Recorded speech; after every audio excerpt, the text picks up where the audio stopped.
During the classical period of ancient Greece, one of the most important events in Athenian civic life was the Panathenaic procession. Every year, citizens gathered to participate in this grand celebration dedicated to their patron goddess, Athena. The procession followed a clearly defined route, starting from the Dippolon Gate, the main entrance of the city walls, winding its way through the heart of Athens, and ascending the slopes of the Acropolis to reach its climax at the Erechtheion. There, a sacred woven garment called the peplos was ceremoniously offered to Athena's ancient wooden statue. But every 4 years during the Greater Panathenaic, this ritual became even more elaborate. Instead of the Erechtheion, the procession ended at the Parthenon itself, where a larger and richly decorated peplos was presented to the towering statue of Athena Parthenos, a colossal figure sculpted by Phidias. This sacred route was known as the Panathenaic Way. It wasn't just used for ceremonial purposes, it was the city's main artery, walked daily by Athenians as they went about their business. Its presence was deeply symbolic, and its path evoked memories of the festival that every citizen had witnessed since childhood. In fact, Athens itself was designed around this route. Much of its urban planning and architecture was intended to enhance the experience of those walking the Panathenaic Way. While it served as a sacred path, it also doubled as the city's main street, hosting the essential political, commercial, and industrial activities that formed the heartbeat of Athenian society. The city was enclosed by a 10-meter-high defensive wall, constructed from reused stone taken from older ruins. It featured 13 gates, one of the most important being the Panathenaic Gate, which opened toward the port town of Piraeus. As Athens rose to maritime power in the early 5th century BCE, with a fleet of over 200 warships, Piraeus became the city's fortified naval base. To protect the crucial connection between Athens and its port in times of war, the statesman Pericles ordered the construction of the long walls around 456 BCE. These massive fortifications created a secure, 6-kilometer-long corridor linking the city to Piraeus. All major roads entering Athens originated from the Dippolon Gate. Just outside of it lay the Kerameikos, the city's ancient cemetery, an area still visitable today. Continuing along the Panathenaic Way, travelers would find themselves at the heart of the city, the Agora. This was the epicenter of commerce, governance, and culture. A wide-open square surrounded by public buildings, the Agora was flanked by important structures such as the Middle Stoa and the Stoa of Attalos on the south and east, and the Stoa of Zeus and the painted Stoa, Stoa Poikile, to the northeast. Stoas were long colonnaded buildings open to the public, serving as shops, meeting places, and galleries for artists. These spaces fostered public discourse, where citizens debated politics and philosophy. Thinkers like Socrates and Plato were known to hold discussions here. In fact, the philosophical term Stoicism takes its name from these very structures. One particularly notable structure was the Stoa of Attalos, a 2-story building with staircases at each end. Originally built with limestone and fronted with shimmering Pentelic marble, it was reconstructed in the 20th century. While this reconstruction has been debated by archaeologists for potentially disturbing the underlying ruins, it offers modern architects and visitors a rare opportunity to experience ancient Greek space and proportions firsthand, to see the light filtering in, to feel the scale, to walk its edges. On the western side of the Agora, a small hill rises, crowned by the Temple of Hephaestus. Built in the 5th century BCE, this is the best preserved ancient Greek temple still standing. It was dedicated to Hephaestus, the god of fire and craftsmanship, and to Athena, the city's protector. Although smaller than the Parthenon, the Temple of Hephaestus echoes its form. It features sculpted friezes, triglyphs, and metopes, and is surrounded by columns, 6 at the front and back and 13 along each side, designed to be admired from all angles. It represents the perfected Doric style and offers a glimpse into the architectural brilliance of classical Athens. Standing tall above the Agora, this temple became a visual anchor, organizing the public space below and reflecting the ideals of order, beauty, and divine harmony that shaped the world of ancient Greece. At the base of the small hill stood a circular committee room called Tholos, the Bouleuterion, a place for assemblies, and the Matroon, a temple that housed the official archives of the city. These buildings, together with the Stoa of Zeus, established a vertical axis which counterfoils the horizontal shaft created by the Temple of Hephaistos. A broad flight of steps furnished a fine visual base for the temple, also serving as spectators' seats for activities in the Agora. This circle represents the orchestra for the theatrical performances which took place in the area. The condition of the Agora changed through the centuries. As time passed, new stoas were added to enclose the space. Then the Romans conquered Greece and new buildings were built in the middle of the space of the Agora, something that was not permitted in the periods before the Romans. So the clean, open quality of uncluttered space of the earlier periods is gone, and in its place confusion has set in. The ungainly mass of the clumsy structure of the Odeon, an indoor meeting hall, throws the sensitive and delicate buildings of the earlier periods out of scale. A second building, the Temple of Ares, was also allowed in the Agora, and the area became increasingly cluttered by statues, fountains, and shrines. So there was a kind of shifting from Greek space, where the building is protagonist, of the space to a Roman space where the space itself is the protagonist. As an example of this, here you can see the figural Greek space on the Acropolis, and here you can see the enclosed Roman space on the Forum of Pompeii. In the 1st century BC, within the Pax Romana, a period of Roman history marked by peace and prosperous stability within the Roman borders, and regional expansion, Athens continued to expand, and with funding by Roman emperors like Augustus, a new space known as the Roman Agora was added to the east to house commercial activities. Since the ancient Agora's central space had been taken over by large buildings and there wasn't enough space for commerce, the Roman Agora was a rectangular building with an open courtyard surrounded by an Ionic portico with shops, store, rooms, and offices, basically a rectangular stoa.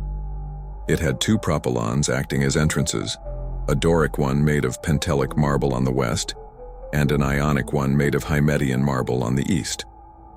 There at the eastern end of the Agora you can see the Tower of the Winds built in the 2nd century BC. It's also known as the Horologion of Andronikos Kyros, a Greek architect and astronomer who erected it for measuring time by means of a water clock inside and a sundial outside, and it also acted as a wind vane.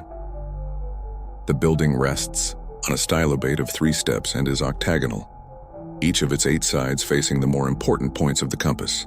It is made entirely of Pentelic marble, and the fully preserved roof is formed of 24 equal-sized marble slabs and a circular keystone on which a Corinthian capital rests and served as the base of a bronze wind vane in the form of a triton.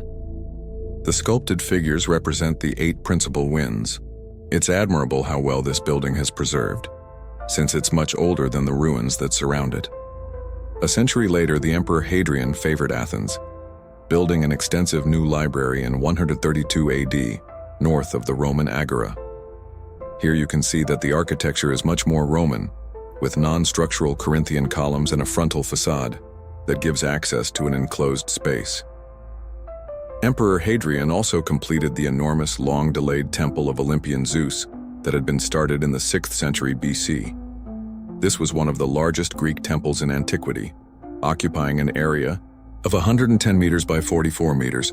It was placed in the center of a magnificent enclosure, and it had 104 Corinthian columns with a height of 17 meters each.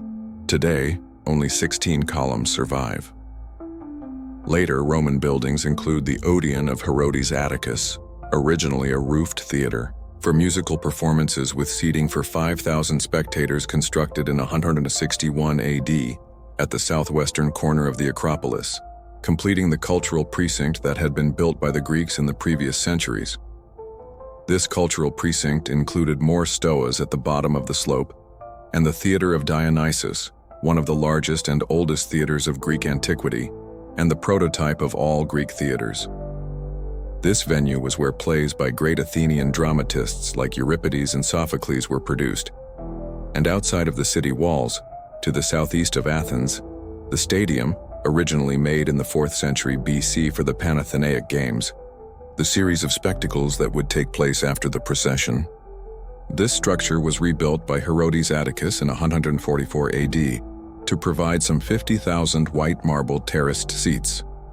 The stadium was a foot racecourse, and it came eventually to be used for other athletic performances.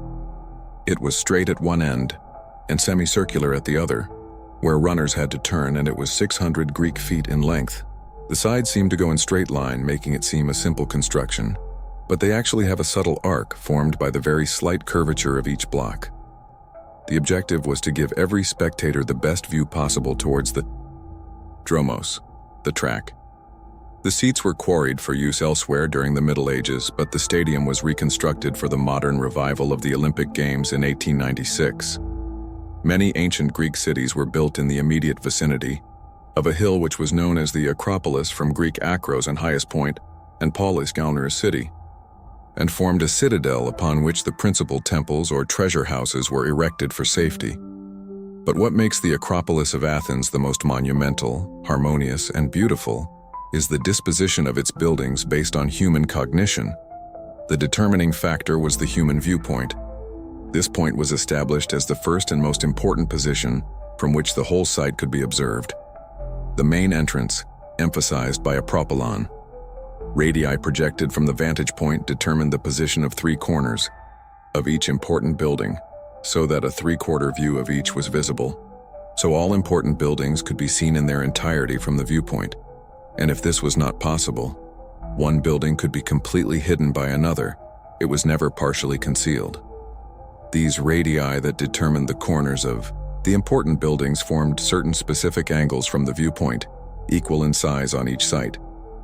Angles of 30 degrees and 36 degrees corresponded to a division of the total field of 360 degrees into 12 parts. The position of the buildings was determined not only by the angle of vision, but also by their distance from the viewpoint. These distances were based on simple geometric ratios deriving from the angles of vision. The central angle of the field of vision was left free of buildings and opened directly to the surrounding countryside. This represented the direction to be followed by the person approaching the site. It was the sacred way. The buildings were often disposed so as to incorporate or accentuate features of the existing landscape, and thus create a unified composition. This point was situated at the final step before one entered the sanctuary, at a height of approximately 1.7 meters, the eye level of a man of average height. This system is not just present in the final construction state of the Acropolis, but it is a system that developed throughout centuries as buildings got destroyed and new structures were built. This is the way Greeks developed their urban space. Besides the Acropolis, there were some important hills within the walls of the city, like the Areopagus, seat of the governing council, and from which you get a panoramic view of the Ancient Agora, as well as the western and northern slopes of the Acropolis. And the Pnyx, the hill from where you get the famous view of the Acropolis depicted in numerous paintings. Athenians convened on the Pnyx to conduct their popular assemblies, thus making the hill one of the earliest and most important sites in the creation of democracy. Athens is a city of many layers. There's classical Greek antiquity and there's Roman antiquity, but Greece was also part of the Byzantine Empire and therefore was conquered by the Turks, hence the Islamic period that it lived for, centuries in which the Parthenon was converted from an Orthodox church into a mosque, until Greece became an independent state from the Ottomans. As you walk through the bustling streets of modern Athens, it's impossible not to feel the echoes of the past. The Parthenon, standing proudly atop the Acropolis, symbolizes not just the architectural prowess of the ancients, but also the enduring legacy of Athens.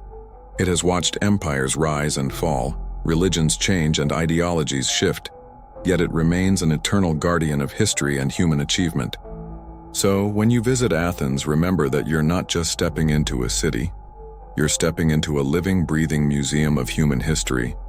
You're walking in the footsteps of philosophers, poets, warriors, and visionaries, people who shaped the course of civilization.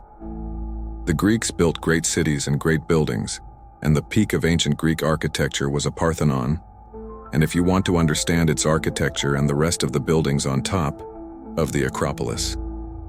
Thank you very much for watching. I'd appreciate if you like this video because it really helps me, and subscribe to my channel. Thank you very much, and I'll see you very soon in the next episode. Goodbye.